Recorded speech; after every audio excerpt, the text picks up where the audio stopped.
Panginoon, please bless and protect my family. Panginoon, maraming salamat sa mga bagong blessings na hatid ng araw na ito. Alam ko, Lord, na marami ka na namang pagpapala na ibibigay sa akin.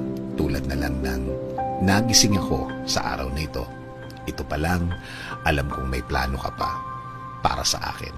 At alam ko, Lord, na lahat ng plano mo, lahat ng bagay na gusto mong gawin sa buhay ko, ikakaganda ng aking buhay.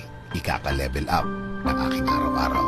At alam ko din, Lord, na alam mo ang lahat ng nangyayari sa aking buhay. Alam ko din na bahagi ng blessings mo sa akin ay ang pag-aalaga mo sa akin. Na gawin akong safe saan man ako magpunta at saan man ako andun. Ginagawa mong safe ang lugar na yon. At alam ko, Lord, na since ikaw ang nangunguna ng aking buhay, alam kong patuloy mo akong i-guide sa mga darating na araw at panahon at sa lahat ng aking gagawin sa mga susunod na araw, linggo, at mga taon na darating sa aking buhay.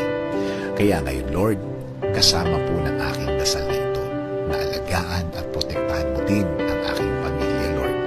I-bless mo sila sa lahat ng kanilang gagawin at pupuntahan.